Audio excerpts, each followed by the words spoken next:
For 15 years, the disappearance of Goldie Hawn from the Hollywood spotlight remained one of the most intriguing mysteries in the entertainment world. Fans and journalists alike speculated endlessly about her sudden absence, but the truth remained hidden behind closed doors.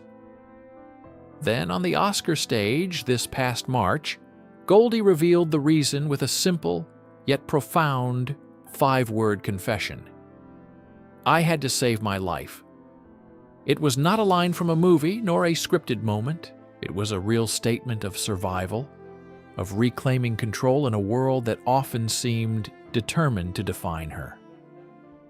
Behind that confession lay decades of resilience, a private battle with the pressures of the studio system, and the family challenges that shaped her into the remarkable woman she would become. Childhood and early life. Before Hollywood knew her name, Goldie Hawn was a young girl dancing in her mother's studio, blissfully unaware that the joy surrounding her was built atop unspoken sorrows. Born on November 21, 1945, in Washington, D.C., she was the daughter of Edward Rutland Hawn, a gifted band musician and descendant of one of the youngest signers of the Declaration of Independence, and Laura Steinhoff, a woman whose elegance and grace filled their home with the rhythms of dance and music. Their household was steeped in artistry and ambition, yet beneath the polished surface lay a quiet grief. Goldie and her sister Patty had once had an older brother, Edward Jr., who passed away before Patty was born. The subject was never spoken of, leaving a subtle void that silently influenced Goldie's outlook on life. That early exposure to loss instilled in her both profound empathy and an unwavering drive to create joy, a drive that would guide her career and personal choices. The first steps on stage. Goldie's journey into the arts began almost as soon as she could walk. At the age of 3, she began dancing in her mother's ballet and tap studio, finding in movement a language of her own. By 10, her talent was undeniable, leading to a performance in The Nutcracker with the prestigious Ballet Russe de Monte Carlo, an experience that offered her a first glimpse of the luminous world of performance. By 19, Goldie's ambition and independence were already evident. She paused her studies at American University to open and teach at her own ballet school, demonstrating both leadership and an innate determination to chart her own course. While the studio offered a sense of security, she felt a restless energy, a desire to explore a larger world and command a stage beyond the familiar walls of her childhood. The journey to California. With courage and determination, Goldie set out for California at the age of 21, armed with little more than a few dollars and a tiny poodle. She aimed to perform at the Melodyland Theater, a small venue near Disneyland, seeking a new horizon for her dreams. Yet the journey almost ended before it began. Her car broke down in the vast Mojave Desert, leaving her stranded with just $50 and her loyal poodle. In a moment of vulnerability, she took a chance on a passing hitchhiker, a Green Beret recently returned from Vietnam, who guided her safely to her destination. This seemingly small encounter was a testament to Goldie's courage and her ability to trust her instincts, a trait that would define both her professional and personal life. Early Hollywood roles. Hollywood welcomed Goldie with open arms, but also attempted to confine her in narrow roles. Television first brought her widespread attention, with appearances on Good Morning World from 1967 to 1968, and Rowan and Martin's Laugh-In from 1968 to 1973. Audiences fell in love with her charm, her giggle, and her radiant smile. Yet the industry often reduced her to the stereotype of the giggling, bubbly blonde. While millions saw a carefree personality, Goldie's true self, a disciplined, ambitious, and fiercely intelligent woman, was preparing for something far greater than the roles Hollywood initially offered her. Her early successes revealed both her commercial appeal and the challenge of breaking free from a system that preferred conformity over individuality. Breaking through with film. Goldie's breakthrough came with Cactus Flower in 1969. Her portrayal of Toni Simmons, a young woman both vulnerable and fearless, captivated audiences and critics alike. The film grossed over $25 million in the U.S., ranking among the year's top hits. The recognition culminated in an Oscar for Best Supporting Actress, a moment that came unexpectedly. Goldie was asleep in London, far from Hollywood, when a phone call announced her victory. On the stage, Raquel Welch accepted the award on her behalf, making Goldie's debut on the Oscars stage an entirely spontaneous and unforgettable moment. It was proof that her talent alone could propel her to greatness, bypassing the limitations Hollywood had once sought to impose. Becoming a Hollywood powerhouse. With her career firmly established, Goldie Hawn refused to be constrained by the roles offered to women in Hollywood. When she championed Private Benjamin in 1980, she faced skepticism from studio executives who doubted audiences would support a woman-led army comedy. But Goldie's determination transformed doubt into triumph.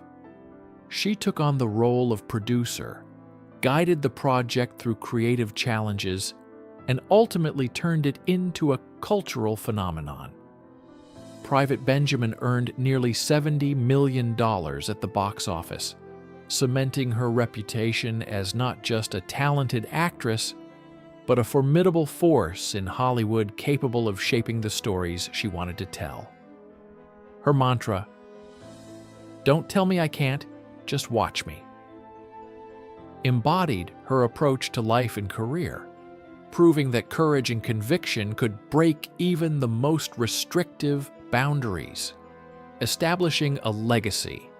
The 1980s became Goldie's golden era, marked by an unparalleled run of successes that solidified her status as both a box office queen and a cultural icon. Films like Swing Shift, Overboard, and Bird on a Wire showcased her versatility, seamlessly blending comedy, drama, and action. Beyond commercial success, Goldie's performances carried a rare authenticity. She brought intelligence, humor, and empathy to each character, transforming even seemingly minor roles into layered, memorable portraits. Adjusted for inflation, her films have earned over $2 billion domestically, a testament to her enduring appeal and business acumen, a remarkable achievement in an industry where many stars fade after fleeting fame. Championing female collaboration, Goldie Hawn's influence extended beyond her individual success. In 1996, she brought together Diane Keaton and Bette Midler to create the first Wives Club, a film that celebrated female empowerment. Initially dismissed by all three actresses as too bitter or unbalanced, Goldie saw the heart of the story and championed a version that combined humor, warmth, and authenticity. She also brokered an unprecedented pact of solidarity, a commitment that no star would overshadow another, that each would support the ensemble. The result was a massive box office success, grossing $181 million worldwide, and a powerful example of collaboration and mutual respect in a competitive industry. Personal trials and family life. While her professional life flourished, Goldie faced challenges in her personal life including 2 marriages that tested her resilience. Her first marriage to Gus Trionis began with shared artistic passion, but gradually unraveled under the pressures of divergent careers. By 1973, they separated, though divorce came only later. In 1975, she met musician Bill Hudson on a plane, and what began as a whirlwind romance quickly became a family, with 2 children, Oliver and Kate. Yet as Goldie's career continued to soar, Bill struggled to find his own footing, ultimately leading to another separation. Despite the bitterness of these experiences, Goldie remained focused on her children and her own growth, demonstrating her belief that love and family could endure even amidst upheaval. A New Love and the 15-Year Glance. The most enduring chapter of Goldie's personal life began with Kurt Russell. First meeting on the set of the one and only Genuine Original Family Band in 1968, their initial connection was purely professional. 15 years later, in 1983, destiny brought them together again on the set of Swing Shift. Both were single, and what won Goldie over was not Hollywood charm, but Kurt's effortless kindness with her children. Their first date was unconventional, a humorous impromptu break-in at a house they didn't own, ending with the arrival of the police. It was a perfect reflection of the spontaneity and joy that would define their relationship. Together, they built a family based not on legal contracts, but on a quiet, mutual commitment and an understanding that love does not need external validation to endure. The unsigned contract. Goldie Hawn and Kurt Russell chose never to marry, a decision that puzzled many observers but perfectly reflected their philosophy. Their love was active, chosen daily, and free from societal constraints. Each Valentine's Day marked the anniversary of their partnership, a renewal of a bond built on trust, respect, and shared joy. Their home became a constellation of family, blending children from previous relationships with their own, creating a loving, unified household. Oliver Hudson brought laughter, Kate Hudson radiated warmth, Boston Russell provided steadfast presence, and Wyatt Russell carried the family's legacy forward. Through it all, Goldie and Kurt remained the anchors of their family, exemplifying a love that is rare, enduring, and intentionally nurtured. Navigating Hollywood with grace throughout her life and career, Goldie Hawn mastered the art of walking away from negativity and preserving her dignity. In an industry known for feuds and public drama, she chose silence and quiet action over confrontation, allowing her achievements and integrity to speak for themselves. This approach not only preserved her reputation, but also created a legacy of professionalism, kindness, and steadfastness that inspired countless colleagues and fans. Goldie demonstrated that true strength is not always loud or performative. It is often found in quiet resilience and thoughtful choices. Legacy and enduring influence. Goldie Hawn's story is one of courage, brilliance, and unwavering self-respect. From a young girl dancing in her mother's studio to an Oscar-winning actress, producer, and Hollywood powerhouse, she transformed obstacles into opportunities, disappointment into determination, and challenges into triumphs. Her influence extends not only through the films and performances that defined generations, but also through her family, her collaborations, and the values she upheld in an industry often marked by fleeting success and superficiality. Her life reminds us that resilience, authenticity, and love, both for oneself and others, are the true measures of a remarkable journey.